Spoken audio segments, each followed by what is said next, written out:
Loué soit Jésus-Christ. Il y a un fait d'actualité qui, moi, je suis un peu dépassée.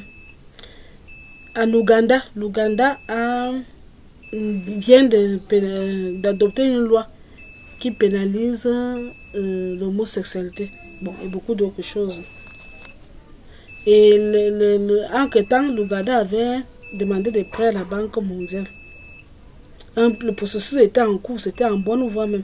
Mais dès qu'ils ont adopté la loi, cette loi-là, pour dire que dans leur pays, ils ne veulent pas, ils interdisent, fait que l'homosexualité est interdit dans leur pays. La Banque mondiale a leur fait savoir que comme ils ont fait ça, tant que ils disent qu'ils interdisent que l'homosexualité est morale illicite, et ils n'auront plus, le prêt qu'on devait leur accorder là est annulé, et qu'ils ne veulent même plus recevoir. Donc, la Banque mondiale a en train de faire pression sur l'Ouganda. Donc, condition pour recevoir les prêts qui étaient déjà en bonne voie, c'est que l'Ouganda doit reconnaître, doit légaliser ou alors légitimer l'homosexualité. Ce que l'Ouganda refuse. L'Ouganda continue à persister que c'est immoral, donc c'est illégitime, illégal. L'Ouganda ne veut pas entendre l'homosexualité. Et la Banque mondiale fait pression. Et il a utilisé un moyen de pression, c'est quoi? C'est l'argent. Comme vous voulez donner de l'argent, et c'est nous qui avons l'argent, nous on ne vous donne donc pas cet argent, on verra comment vous allez faire pour mettre vos projets. Tant que vous ne cédez pas à cela, nous on ne vous donne pas vos argent. Moi la question est de dire, est-ce que la Banque mondiale s'occupe des questions de main? Je crois que chaque pays est souverain. Un pays, et puis chaque pays est souverain, c'est pas le rôle de la Banque mondiale de s'occuper. C'est une institution des Nations Unies. C'est bien qu'on on a l'impression que les Nations Unies là, c'est pour les grandes puissances. C'est pour les États-Unis, la France, la Grande-Bretagne. Parce que nous, on ne sait même pas la place, est-ce que l'Afrique a même une voix à porter là-bas.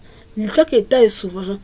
C'est aux Ougandais eux-mêmes, certains à eux de se soulever et dire que telle chose est en cours, que c'est illégal ou bien en cours, c'est ceci. C'est un problème qui regarde les Ougandais. Ça ne regarde pas. Le rôle de l'État n'a pas été créé pour ça, c'est pour aider les États. Si donc vous voulez commencer un peu, ça veut donc dire que maintenant vous allez utiliser les institutions internationales comme moyen de pression pour que les Blancs imposent aux Noirs ce que les Noirs ne veulent pas. Les Africains ont leur culture. Non seulement que c'est interdit dans la Bible, Dieu a puni même Sodome et Gomorrhe à cause de cela. Mais au moins chaque peuple a ses cultures. Si en Afrique on vous dit que nous on ne veut pas de ça, quel est votre problème là-dedans? C'est les cultures africaines, nous on ne veut pas, ce n'est pas dans notre culture. Si peut-être que chez les Blancs ça se passe, chez nous en Afrique on ne veut pas de ça. En quoi est-ce que ça gêne les gens? Est-ce que quand on a créé là, c'était ça, est-ce que le but de la Banque mondiale c'est de faire la promotion de l'homosexualité? Encore comme les Nations Unies. Je crois que les Nations Unies sont nées à la suite de la fin de la Deuxième Guerre mondiale. C'est pour d'abord des raisons de paix. Les autres choses sont venues, protection de l'environnement, protection des droits de l'homme. Mais chaque peuple a sa culture. On ne peut pas venir imposer à un peuple ce qui n'est pas dans sa culture. Dans la culture des Africains, même le peuple a reconnu que le cas africain, là, lui, c'est un autre cas. Même le peuple l'a reconnu. Donc, que les institutions laissent les États. Chaque État est libre. L'histoire, là, quand vous venez imposer aux gens que pour dire que si tu veux construire ta route, bien bâtir une école, il faut que tu vas le financer chez nous. Tu dois céder. Tu dois céder. Céder à quoi? Céder à quoi? C'était une bonne chose. Qu'on peut dire que la reconnaissance des droits des handicapés, oui. Reconnaissance des droits de, je sais pas, des mineurs ou des minorités. Peut-être que lutter contre la discrimination raciale, ça se comprend. Quelqu'un dit que dans mon pays, nous ne veut pas. Les Ougandais ne sont pas soulevés.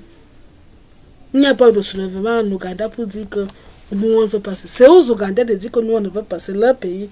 Qu'on laisse les Ougandais parler des choses de leur pays. Ça n'a rien à voir avec l'économie. À la Banque mondiale, il y a la Société internationale de développement qui s'occupe dans beaucoup de pays africains sont dedans.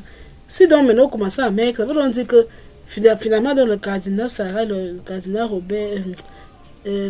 Robert Sarah, le cardinal Fidelo a bon raison de dire que les Blancs veulent imposer aux Africains leur culture qui n'est pas de la nôtre.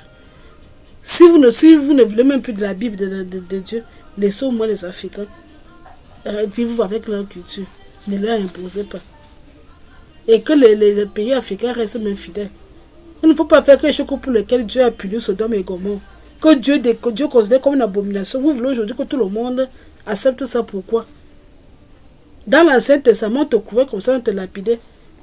Nous, mon Dieu, aujourd'hui, on doit même plus lapider parce que tout le monde peut se convertir. Mais le problème ici, c'est parce qu'on veut forcer quelqu'un à accepter quelque chose qu'il ne doit pas accepter, qu'il ne veut pas accepter. Qu'il ne doit pas accepter. Et si la communauté internationale, c'est pour les Blancs, la communauté seigneur, c'est pour tout le monde. Et pour tout le monde. L'Afrique doit avoir une voix. Donc vraiment, moi, c'est quelque chose qui me choque. Pourquoi imposer à un État souverain quelque chose qui relève de sa culture? Parce que tu demandes le financement quelque part. Finalement, ça se demandait que donc l'Afrique vaut quoi donc sur le plan international? Qu'on vaut l'Afrique sur le plan international? L'Ouganda a le droit de prendre ses lois. S'il y a un problème, c'est aux Ougandais de dire que nous ne voulons pas. Ce n'est pas un problème de la Banque mondiale. C'est un problème des Ougandais. Donc vraiment, qu'on leur laisse. Que les institutions, que nos chefs d'État restent fermes sur leur position. Si les Blancs ne veulent pas, on va contourner. Il y aura toujours Dieu viendra au secours des pays africains. Nous sommes africains, nous sommes fiers de nos cultures africaines. Peut-être que le salut même du monde viendra de l'Afrique parce que l'Europe est en cas de perdre ses repères. Maintenant, le salut peut-être que viendra de l'Afrique. Donc, le président africain, quelle que soit la pression, quel que soit ce qu'on vous dit, restez ferme. Il y a aussi même le Tchad qui a connu. Le Tchad est un autre pays, des Amas étaient en réunion. On a vu avec les ministres, on leur a demandé que est-ce que dans votre pays, vous faites comment? Quand elle a pris position, parce que dans mon pays, nous on ne reconnaît pas ça. Hein. On ne reconnaît pas ça. Il faut que les Blancs reconnaissent qu'il y a les États qui ne veulent pas. Encore que même tous les pays européens ne veulent pas. Tous les pays européens ne sont pas d'accord avec vos histoires-là. Ne reconnaissent pas vos histoires-là. Tous les pays européens ne sont pas pour le mariage pour tous. Et même si quelqu'un ne veut pas, si quelqu'un dit que moi je ne veux pas laisser le...